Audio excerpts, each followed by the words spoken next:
नमस्कार दोस्तों, मेरी एक और वीडियो में आपका स्वागत है। आज की वीडियो में डिस्कस करने वाले हैं इलेक्ट्रॉनिक कॉन्ट्रैक्ट्स। तो ये इलेक्ट्रॉनिक कॉन्ट्रैक्ट्स होते क्या हैं, चलिए डिस्कस करते हैं। देखिए, इलेक्ट्रॉनिक कॉन्ट्रैक्ट को समझने से पहले हम समझते हैं कि कॉन्ट्रैक्ट क्या होता है। तो समझते हैं।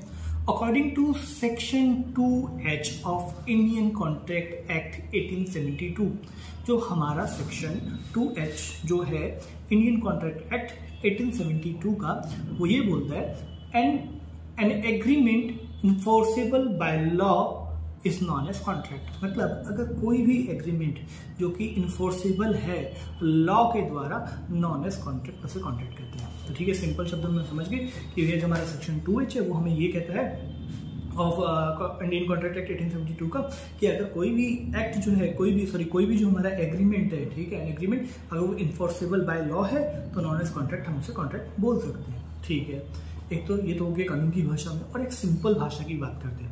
इन सिंपल वर्ड, सिंपल भाषा में we can say that one someone give proposal, जब कोई व्यक्ति प्रपोजल देता है and another person accept the proposal, दूसरा बंदा उस प्रपोजल को एक्सेप्ट कर लेता है, ठीक है, विद लीगल फिजिबिलिटीज के साथ, नॉन एज कॉन्ट्रैक्ट, उसे कॉन्ट्रैक्ट बोलते हैं। ठीक है जी, ये भी आपको समझ आ गया सिंपल भाषा में भी और लॉ की भाषा में भी। अब बात करते हैं इलेक्ट्रॉनिक कॉन्ट्रैक्ट्स की। इलेक्ट्रॉनिक कॉन्ट्रैक्ट क्या होते हैं?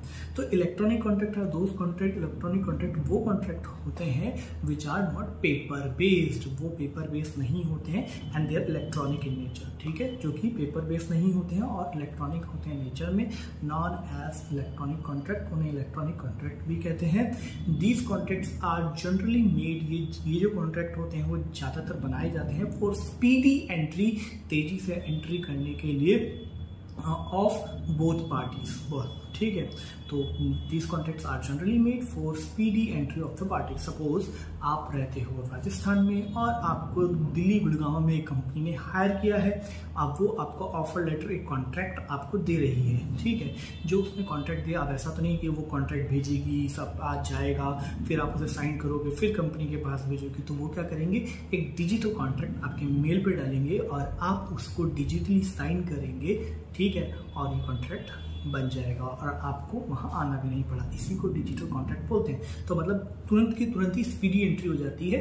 HR ने मेल डाला, आपने सिग्नेचर करा और आप भी कॉन्ट्रैक्ट के अंदर आ गए। ठीक है, तो what all need to do, क्या करना होता है? The digital signature is all need to do, सिर्फ एक डिजिटल सिग्नेचर करना होता है। All need to do into enter the contract, contract में घुसने के लिए डिजिटल सिग्नेचर करना पड़ता है। इट्स नॉट मैटर, कोई ये मैटर नहीं करता है कि where the both parties are sitting miles away, कि मतलब जो दोनों पार्टीज हैं वो कितनी दूरी पे बैठे हुए, इससे कोई लेना देना इस चीज का नहीं होता है। अब electronic contract is the most easiest way, सबसे आसान तरीका है, ठीक है, to enter in contract without any physical exertion, physical exhausted, मतलब बिना फिजिकल मिले आप, सबसे आसान तरीका है ये होने का। तो मैंने आपको बता दिया कि इलेक्ट्रॉनिक कॉन्ट्रैक्ट क्या होता है। फिर से एक बार इसका रिवीजन करते हैं। तो रिवीजन में हम ये नहीं बोला कि इलेक्ट्रॉनिक कॉन्ट्रैक्ट वो कॉन्ट्रैक्ट होते हैं जो कि पेपर बेस्ड नहीं होते, इलेक्ट्रॉनिक बेस्ड होते हैं। दूसरा मैंने बोला कि द इलेक्ट्रॉनिक कॉन्ट्रैक्ट जनरली बनाए जाते हैं स्पीडी एंट्री के लिए, ठीक है, इन कॉन्ट्रैक्ट के। ठीक है, तीसरा कि सिर्फ क्या करना होता है, डिजिटल सिग्नेचर करना होता है बहुत पार्टीज को। ठीक है, डिजिटल सिग्नेचर करना होता है और एंटर हो जाते हैं वो एक कॉन्ट्रैक्ट के अंदर, इससे कोई मैटर नहीं करता वो कितनी दूर बैठे हैं। और चौथा कि इलेक्ट्रॉनिक कॉन्ट्रैक्ट सबसे इजीएस्ट वे होता है कॉन्ट्रैक्ट में जाने का, जो कि आपको फिजिकली एग्जॉस्ट नहीं करता है। तो ये तो मैंने आपको कॉन्ट्रैक्ट की बात बता दी। अब बात करते हैं कि इलेक्ट्रॉनिक कॉन्ट्रैक्ट होते कितने तरह के। भाई इलेक्ट्रॉनिक कॉन्ट्रैक्ट दो तरह के होते हैं। तो मतलब इलेक्ट्रॉनिक कॉन्ट्रैक्ट में पार्टीज कितनी होती है, सॉरी माफी चाहूंगा, मैं ये कहना चाहता था इलेक्ट्रॉनिक कॉन्ट्रैक्ट में पार्टीज कितनी तरह की होती है। तो इलेक्ट्रॉनिक कॉन्ट्रैक्ट में दो पार्टीज होती है। पहला ऑरिजिनेटर, जिसने कॉन्ट्रैक्ट को, प्रपोजल को भेजा, ओरिजिन किया, मतलब ऑरिजिनेटर मतलब स्टार्ट किया, ऑरिजिनेटर वो हो गया जिसने कॉन्ट्रैक्ट को स्टार्ट किया, प्रपोजल, जिसने प्रपोजल भेजा, भेजने वाली पार्टी, और एड्रेसी, जिसने प्रपोजल को लिया और एक्सेप्ट किया। ठीक है, एक ऑरिजिनेटर होता है और एक एड्रेसी होता है। जो ऑरिजिनेटर होता है वो प्रपोजल को भेजने वाला होता है और जो एड्रेसी होता है वो प्रपोजल को एक्सेप्ट करने वाला होता है।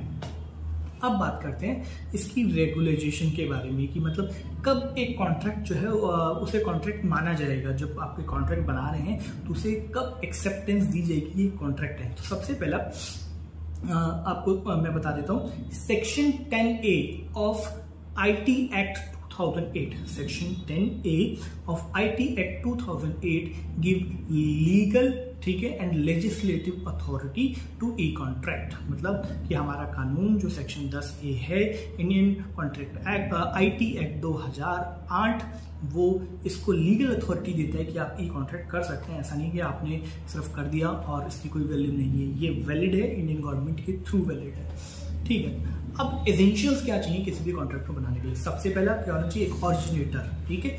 ऑरिजिनेटर मतलब वो द पर्सन वो मस्ट सेंड प्रपोजल, मतलब एक बंदा जो कि प्रपोजल भेजेगा, वो मस्ट सेंड प्रपोजल, जो कि प्रपोजल भेजेगा। दूसरा एड्रेसी, वो मस्ट गिव एक्सेप्टेंस, जो बंदा एक्सेप्टेंस देगा, ठीक है, जो दूसरा बंदा एक्सेप्टेंस देगा। अगर उसने एक्सेप्टेंस नहीं दी तो ये कॉन्ट्रैक्ट काउंट नहीं किया जाएगा, इसको कॉन्ट्रैक्ट नहीं माना जाएगा। और तीसरा होता है हमारा लीगल। जब आप एक कॉन्ट्रैक्ट बनाते हैं तो उसके अंदर लीगल कंसंट्रेशन होना बहुत ज्यादा जरूरी है। अगर लीगल ही कंसंट्रेशन नहीं है, मतलब कि अगर कोई पार्टी कॉन्ट्रैक्ट तोड़ती है तो उस दूसरी पार्टी पे क्या वो बढ़ेगा, उसका लीगल कंसिडरेशन क्या है, तो उसके अंदर लीगल कंसिडरेशन भी लिखी होनी चाहिए कि अगर ऐसा होता है तो क्या होगा, लीगल कंसिडरेशन होना मस्ट है, ठीक है। और सबसे लास्ट की free consent of both parties, दोनों ही कंसेंट पार्टीज का कंसेंट होना चाहिए, चाहे वो ओरिजिनेटर है चाहे वो एड्रेसी है, ठीक है। और लॉफुल ऑब्जेक्ट, मतलब लॉफुल ऑब्जेक्ट होना चाहिए। लॉफुल ऑब्जेक्ट का मतलब ये कि आप किसी को किलिंग का कॉन्ट्रैक्ट नहीं दे सकते कि भाई इसको मार दे, तो ये कॉन्ट्रैक्ट में नहीं गिना जाता है। तो friends, thank you for watching this video. आज मैंने आपको बताया कॉन्ट्रैक्ट के बारे में, इलेक्ट्रॉनिक कॉन्ट्रैक्ट के बारे में। अगर आपको किसी भी तरह का कॉन्ट्रैक्ट डिज़ाइन कराना है, बनवाना है अपनी, और आप चाहते हैं कि स्पीडी आप घर बैठे बैठे ही कोई इलेक्ट्रॉनिक कॉन्ट्रैक्ट बना ले अपने रेंट मतलब अपने किराएदार के साथ, किसी कंपनी के साथ, या किसी भी तरह का आपका कॉन्ट्रैक्ट बनवाना है, तो आप उनसे संपर्क कर सकते हैं। Thank you so much, have a nice day, take care, bye bye.